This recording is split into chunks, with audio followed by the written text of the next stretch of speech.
जैसा खाया अन्न वैसा हो गया मन, जैसा पिया पानी वैसी हो गई वाणी।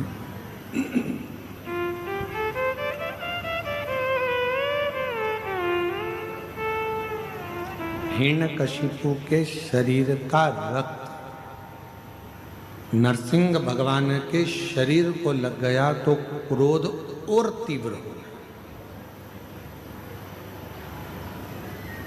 किसी के घर का यदि भोजन ग्रहण कर रहे हो तो पहले विचार करना कि वो भोजन हमें फलित होगा कि नहीं। भोजन बनाने वाले का भाव भी शुद्ध है कि नहीं।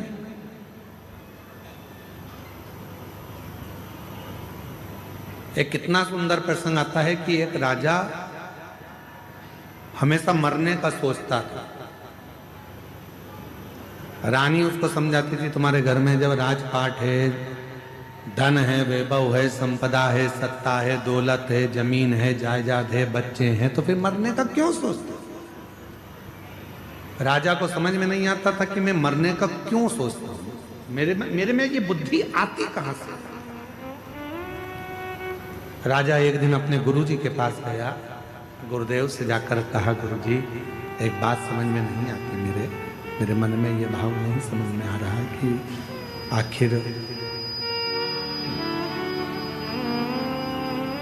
सब कुछ अच्छा है तो फिर मरने का मेरे मन में ये बार बार प्लान क्यों आ रहा है, मेरे मन में बार बार ऐसा भाव क्यों आ रहा है। गुरुजी ने कहा कि तुम्हारे घर में भोजन कौन बनाता है, रानी बनाती है कि नहीं बनाती, नहीं बनाती।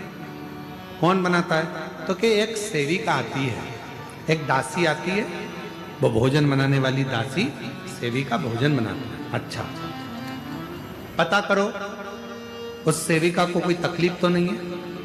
मालूम करा तो वो सेविका सबसे एक ही बात कहती थी, मैं तो इतनी दुखी रहती हूं, मैं तो मर जाऊं तो अच्छा। सेविका हमेशा एक ही बात सोचती थी कि मैं तो इतनी तकलीफ में हूं, इतनी दुखी हूं कि मर जाऊं तो अच्छा। भोजन बनाती रहती, आंख से आंसू बहाती रहती और मन में मरने का विचार करती। भोजन कौन करता, राजा। बुद्धि किसकी बिगड़ी, राजा की। मरने का प्लान कौन कर रहा, राजा। राजा सेविका को बुलाकर पूछे कि तुम भोजन बनाती हो और तुम्हारे मन में ये अलग अलग भाव आते रहते हैं मरने के, क्यों। कहा मैं दुखी हूं, तकलीफ में, कष्ट में, इसलिए मैं मरने का विचार करती रहती हूं महाराज। राजा ने उस सेविका को निकाल दिया, भोजन रानी बनाने लगी। राजा की उम्र के लिए सोचती थी मेरा पति खूब जिए, खूब आनंद में रहे, स्वस्थ रहे, खुश रहे। पति स्वस्थ रहने लगा, खुश रहने लगा, आनंद में रहने लगा। मेरी जीजियों, मेरे जीजाओं, मेरी बेटियों, बेटाओं, मेरी माताओं, एक निवेदन आपसे करें, भोजन बनाओ, मना नहीं है। भोजन बनाने वाले तुम्हारे घर में आए, मना नहीं है, पर भोजन बनाने वालों से एक बात जरूर करा करो कि जब तुम भोजन बनाओ तो भगवान का भजन गाते हुए बनाओ, जिससे हमारे घर में भी भगवत कीर्तन स्मरण होता है, भगवत नाम चलता है।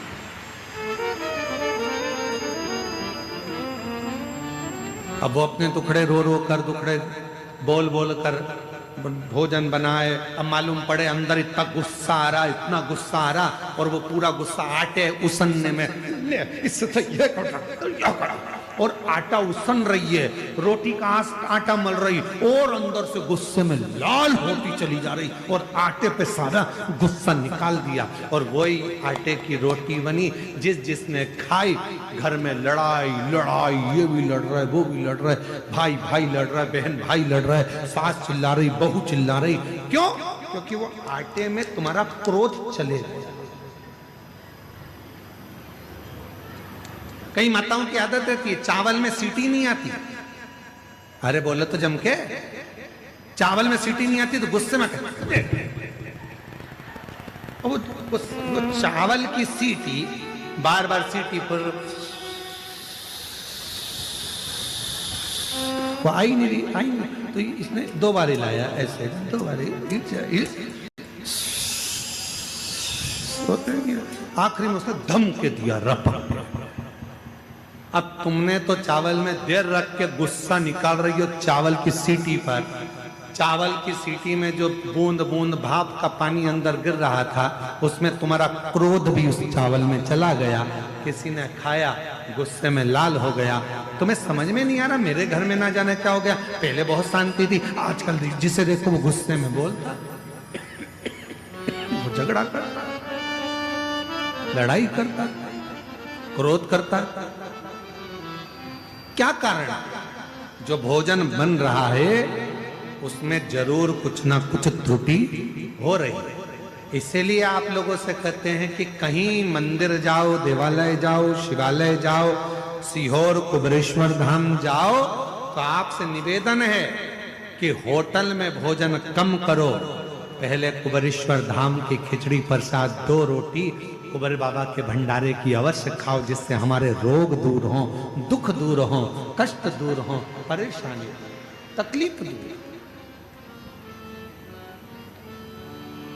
हमारे कष्ट, हमारे रोग, हमारी तकलीफें दूर हो, वहां का प्रसाद।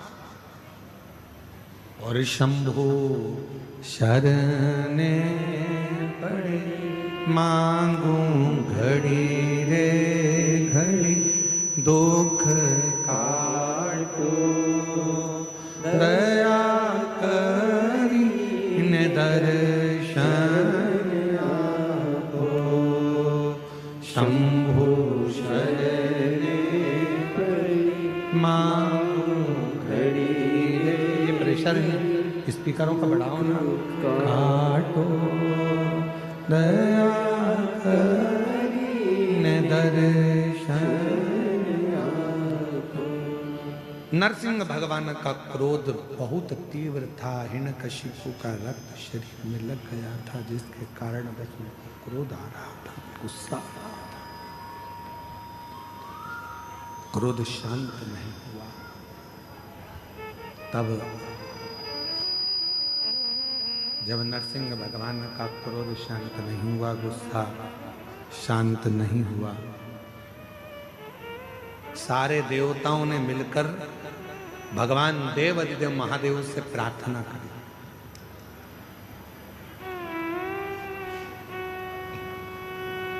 एक कथा है प्रत्यग्र माता की। कथा के प्रारंभ में कहा है 2 देवी हैं, उन दोनों का जल यदि आप उनका नाम भी पुकार लेते हो, हम तो यहां तक कहेंगे अगर किसी को बहुत गंदे गंदे स्वप्न आते हो, बहुत गंदे स्वप्न, हर कुछ दिख रहा है, सांप दिख रहे हैं, मौतें दिख रही है, कहीं कुछ दिख रहा है, एक्सीडेंट दिख रहा है, अपने ही मालूम पड़े पति के बारे में ही गलत देख लिया, पत्नी के लिए गलत देख लिया, माँ बाप के लिए गलत देख लिया, भाई बहन के लिए गलत देख लिया। कभी कभी ऐसा लगता है अंदर से कि मेरे पति के साथ कुछ गलत ना हो जाए, मेरे बेटे के साथ गलत कुछ ना हो जाए, मेरी पत्नी के साथ गलत कुछ ना हो जाए। घर के लोगों के लिए हम जब गलत गलत विचार मन में आने लगते हैं, तब प्रत्येक गिर माता का नाम या दंतेश्वरी माता का नाम किस रूप में लेना है वो कथा चल। और शायद संपूर्ण विश्व में इस कथा की धूम है, पूरे विश्व कि दंतेश्वरी माता की कथा को हमें श्रवण करना है। आखिर माँ का स्वरूप क्या,